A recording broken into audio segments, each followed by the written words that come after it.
KNXT.com/donate. We cannot do this without your support, and all your donations go directly to continuing the mission of Catholic TV. So it's prayer, fasting, and almsgiving for the Catholic TV Webathon Novena, March 8th through the 16th at CatholicTV.com. Thanks for all your support.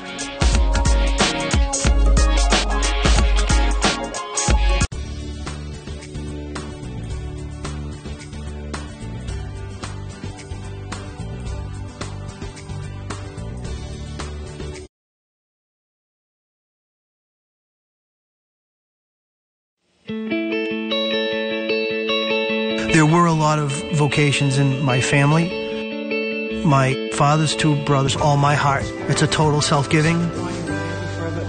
Part of my vocation is being a brother and a priest for my sister. Towards the end of the day, I'll stop in on her house, and she'll greet me with unconditional love, a big hug like I haven't seen her in 10 years. We have always been very close from the time we were small. And it goes back to my parents' exhortation when they brought her home. To love her, she's a gift from God. Never be ashamed of her, and take her with you. She's a holy soul. She's an innocent soul. But more than anything, she's a joyful soul. So the parable of the rich man and Lazarus goes like this. Throughout his life, the rich man ignores Lazarus, who is poor, and then, spoiler alert, the rich man dies and goes to hell. So he asks if he can go back and warn his brothers and let them know that they might meet the same fate as he did. But the rich man is told no. His brothers got the same warnings. Now, this story is not in line with the way most of us like to envision God or the afterlife. When we read this parable, we think that surely God must show some mercy here. And yet this God seems very harsh. It's easy to think that God's mercy is a kind of get-out-of-jail-free card. But to consider it as such robs the term of its richness. We don't like to think about the times we ignore the poor. And it's easy to think that we'll have time for that eventually, once we clean out the garage or complete our shopping list. But this parable is a good reminder that there's only so much time to do God's work here on earth. The thing is, it's easy to imagine yourself doing great works of mercy.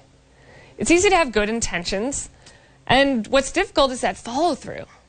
Because God didn't challenge us to commit to the corporal works of mercy for 40 days. God challenges us to commit to a lifestyle and a lifetime of mercy. And that's not easy. Because maybe in the end, those works of mercy aren't things that can be completed the way one can finish playing a board game or paint a picture.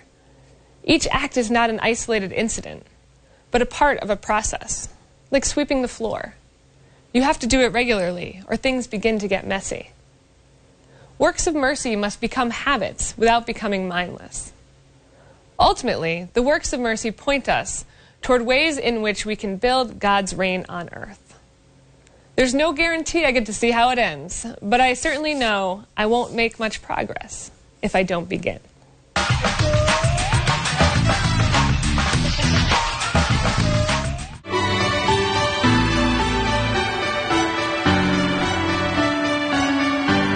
Our mother foundress, Mother Anne Marie Riviere, founded the community in 1796.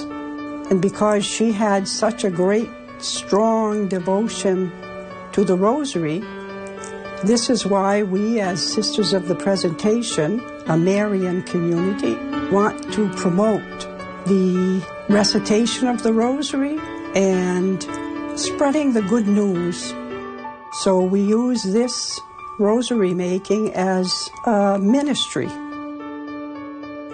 When I decided to enter the community, I was working in a pharmacy. And there was a young man working there, and we got to be pretty good friends. And then at one particular point, it was getting a little bit too serious. And so I had to tell him that I think God was winning. Even though the Eastern and Western churches did not declare an official state of schism until 1054, disharmony and conflict had been present for centuries, stemming from a wide variety of issues. The earliest and most obvious cause of conflict came down to culture. Essentially split between two nations, the churches had different social structures, were influenced by different philosophies, and most importantly, they spoke different languages. Imagine trying to determine precise and orthodox teachings about how God can be one yet three, eternal yet died on a cross, and then imagine trying to do that in another language. Besides the fact that this added difficulty led to less enthusiasm to work together, and the fact that great distance and danger of travel at times made it impossible to meet on a regular basis, there were numerous cases in which mistranslation caused. Yeah, Nicholas was excommunicated by the East for that. But the church remained together. Even in 1009, when Pope Sergius IV sent a letter to the East that included the Filioque, and the East in turn removed the Pope from the official list of prayers, schism had not yet been reached. And yet, at the same time, the church remained largely divided, officially in communion, but unofficially fractured for centuries. Placed within the context of the wider contentious story, the events of 1054 might still jump out as dramatic and damaging to the relationship, but it's unfair to say that it would have been understood in its time as a permanent split. Because really, everything that's been mentioned up to this point is operating on a very high level. Political authority, esoteric theological formulas, translations of official documents. The Working Man or Woman did not get in the habit.org, and follow me on Facebook, Instagram, and Twitter for more pictures, videos, and posts.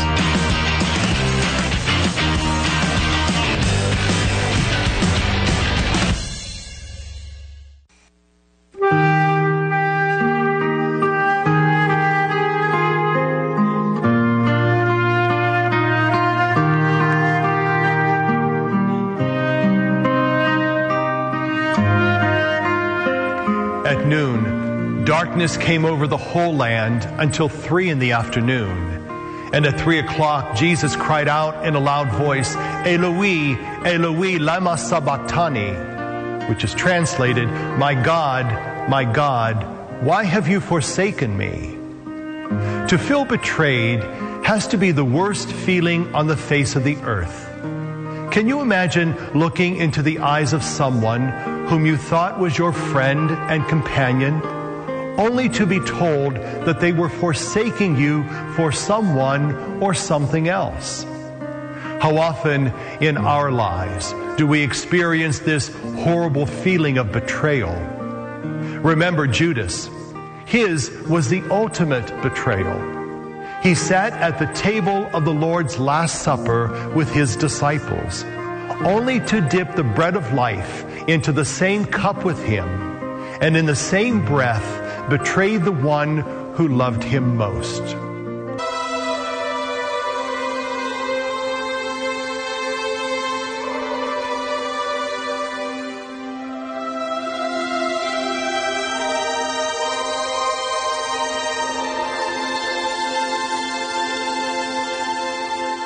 मेरी उम्र 12 साल है। घर में मेरे 4 भाई हैं, एक बहन है और मेरे मम्मी पापा। बाहर जाके वहाँ चुएमार बेचते हैं, थोड़े पैसे आते हैं। मेरी तबीयत खराब हो गई थी, इसलिए मैं बेचना चालू कर दी थी। मेरा लड़का है, मैं उनको काम के लिए भेजती हूँ, लेकिन मुझे बुरा लगता है, इसलिए रोक भी नहीं सकती उनको और भेजना भी पड़ता है, क्योंकि घर में परेशानी ज़्यादा है। सुबह